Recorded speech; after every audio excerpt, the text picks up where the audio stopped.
Hi everyone, my name is Manisha Sharma, and today I'll talk about how to deal with ambiguity as a product manager. Before we jump in, I do want to introduce myself. I'm a product manager at Facebook currently.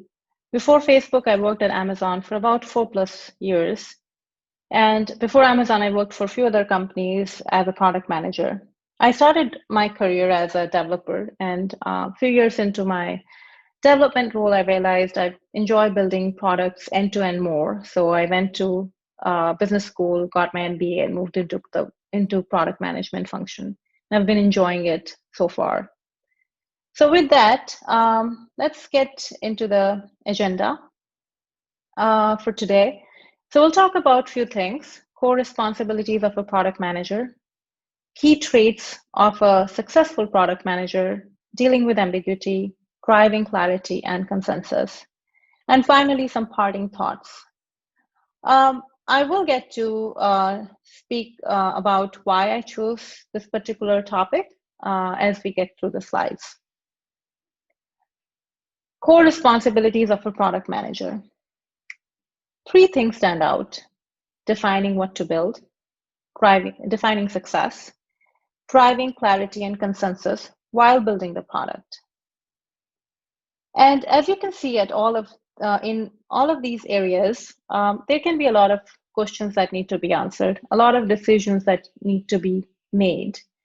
So as a product manager, it is critical for one to be able to navigate these situations and help their team arrive at a consensus with a clear vision. And that's why dealing with ambiguity is one of the very key traits of being a successful PM. That's the reason I chose to speak about that topic today. So speaking about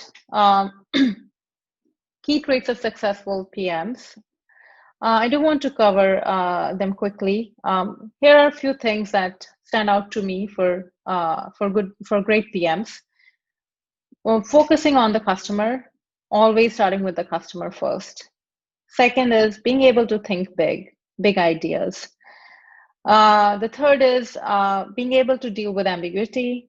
Fourth is being able to communicate well at all levels. And fifth, being able to influence your stakeholders without authority. So dealing with ambiguity. Before we jump in to talk about how can we do that, let's see how ambiguity looks like. So I'm sure you have all encountered one of many of these questions in your work experience that whenever you're talking about a new product, new idea, or building anything, you have so many questions that need to be answered, from like, what are we building? Why are we building this? Who is going to work on this? We have done this before. Are we sure this is right? And yada, yada, yada. So as a PM, it is essential for you to be able to drive clarity and consensus within your team and answer these questions and move forward. So how do we drive clarity and consensus? So I'm going to talk about three tools that have worked for me well in the past, and we'll go through them one by one. Number one, tell your product story. As Steve Jobs also famously said, that the most powerful person in the world is the storyteller. What I mean by that is when you're talking about a product idea, tell the end-to-end story, a cohesive story of why do we need it? What is the customer problem you're trying to solve? How is this going to make the experience better for customers? And what is the data and evidence on whether this is a problem or not? And how is this going to impact, afterwards once you build something? And of course, what are you building? So there are many things that come into writing a cohesive story. And how can you tell a compelling story? Few things that are quick tips to start with is, first one, write down your narrative, write down your stories, and always start with the customer. Share your story with your key stakeholders, get their feedback in, get their input in, uh, make that part of your story, make sure that you're incorporating your partner's feedback, and then iterate over it. Chances are you're not going to get it right the very first time. So it does take time. I also shared an example of how, like in a hypothetical situation, uh, a narrative might look like, where you're trying to say improve uh, the watch recommendations for your customers for a streaming service. You would want to start with the customer problem. For example, like customers are not able to watch the favorite shows using the streaming service easily because our recommendations experience is not optimal because it doesn't take into account the watch history of the customer. So they spend a lot of time searching for what to watch, and this has led to less retention and drop off and more drop off rate for our new customers. And we have evidence to prove that we are below the current benchmarks. And we have also gotten feedback from our customers, and therefore we are proposing to build X, Y, and Z. So you can see like how there are different elements of the overall big picture come together when you're trying to pitch for a product or idea. Moving on. Another thing you could do to make your story clear is to ask questions and drive clarity. Don't be afraid to ask the obvious questions. Be clear on what you're building and why. We already talked about this. And then how will you measure success? Make sure you define that. And make sure you also align your product goals with your company and your team and our goals. If you have a vague understanding of your product mission, you will build vague products. There are times when you would feel that I don't need to ask this question. This is a simple thing, or this is a minor question. Maybe I'll ask it later, or somebody else might have thought about this. Chances are that if you as a PM isn't asking that question, maybe nobody else has asked this question, and the small things become big issues until in the later stages of the product. So you do want to make sure that you're asking those questions, and always err on the side of clarity. Second thing you could do is to simplify. As Steve Jobs also said, is that being simple can be harder than complex. You have to work hard to get your thinking clean, to make it simple. So what do you simplify? You simplify everything. You simplify your story, you simplify your communication, you simplify your decision making. Let's start with the story. We already covered this in the previous slides, but let me quickly go through it again. Is starting with the customer, making sure you have clarity on the North Star, the big picture, and defining success. And one tip on writing your narrative or story is to make sure it's free of jargon or buzzwords. Keep it simple. The second thing is simplifying your communication. What does that mean? First thing is knowing your audience as well. Different teams or orgs may have different types of artifacts or styles they use to communicate. So make sure you're aware. Make sure who are you going to talk to. That would help you know when do you need to zoom in or zoom out? When do you need to build context, when not? And how much context you need to build. For example, the conversation with your designer and engineering lead might be different than the conversation with your VP. Know what are the top goals or top things that they would care about, and talk in that context. The third thing is don't attempt to answer all the questions. Rather, get the right person to answer for each question. As PMs, a big part of your role is to be the facilitator. And you may not necessarily be the problem solver in each step, but you may need to make sure that you're bringing in the right people to get answers and move forward. So be aware of that. All right, simplifying decision making. There are many times when your team gets can get stuck on a particular topic or decision. When you're in a situation like this, ask yourself and your team about, what type of decision is this. Having that framework would help you like understand what needs to be done to resolve this and then move forward. So the key things here are, identify if it's a one-way door, which is, you can you revert this decision or a change or the change product change back. If not, then yeah, you might want to spend a lot of time and make sure you're doing the right thing.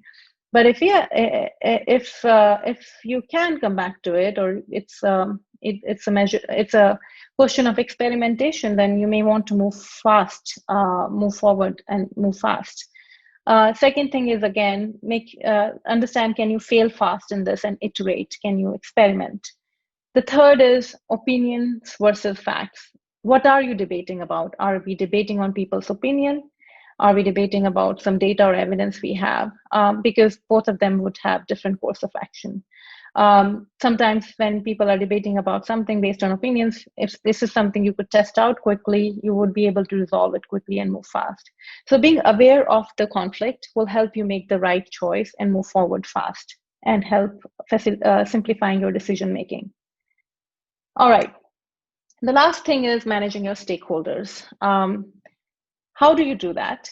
The first thing you need to do is to make sure you identify your stakeholders. Who are the right people that you need to partner with? Who are the people who will be impacted with the change that you're making? Overall, who would care if you build this product? And it could be very challenging in identifying the right people to work with in a big company or a heavily metrics org.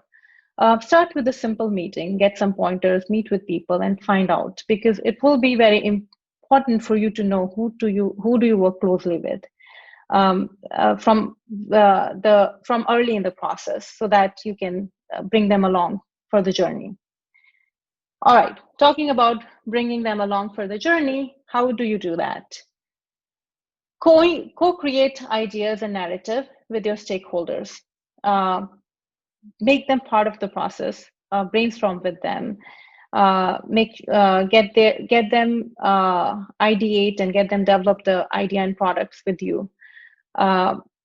Number two is make them part of the plan and hold them accountable. So another thing of working with your stakeholders is, getting some work done with them, from them. Once they are invested in creating the product with you, they would want to work on it, and they would want to be part of your plan, and you can hold them accountable for doing the work and make progress. So make sure you do that. The third is understanding their constraints. What I mean is, by that is that there will be situations when your goals and your cross-functional partner goals or the other team goals will not be in perfect alignment. They might have certain constraints or certain things that are in conflict with what you want.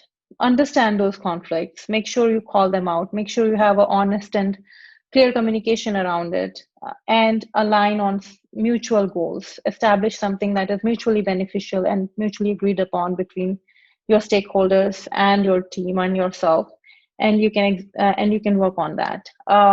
Having that clarity and honesty will help you build good relationships with your stakeholders. And with that, moving into building relationships and earning trust. I already talked about like having open conversations around mutual goals and understanding their constraints. So what else can you do? I think few things that have worked well for me is being able to influence people. And many times you don't really have an authority or a direct reporting relationship with your stakeholders. How do you do that? Keep the focus on the customer, because even if you are not perfectly aligned on your team goals, there is a high chance, or in many situations, it's true that both the teams are aligned on making the customer experience as good as possible. So if you have that customer focus, you will be able to navigate through those situations easily, and be able to come to a mutual ground. The second is be empathetic, be human with people. Understand people not just at a work level, but at a human level. Bring in your soft skills. That helps establish good working relationships. And third is own your mistakes, be vocally self critical. You're not always right, and you're not always the best person to solve the problem. Be aware of that. Admit sometimes if you don't things that you don't know or things that you could have done better. That brings honesty and clarity within the team and helps building a good team culture. And that's a very important part of the whole journey as well. All right, so that's all I had for today. I want to uh, make sure I leave you with some parting thoughts. Few things to remember, that deciding to not to go after a product idea is equally important decision. So if you decide, after all the work, if you decide not to do something, that's also very important because you did the work to find out this is not a good investment of time and energy for the team, and you're saving that for something better. The second thing is it's okay sometimes if things are not clear and you feel that you've been misunderstood. It takes time to develop the trust and understanding. Keep your focus on the customer and always err on the side of more clarity. And then finally, the journey is also equally important and sometimes more fun than the destination. So make sure you enjoy this ride with your team when you're building products. Thank you. Thank you. Bye bye.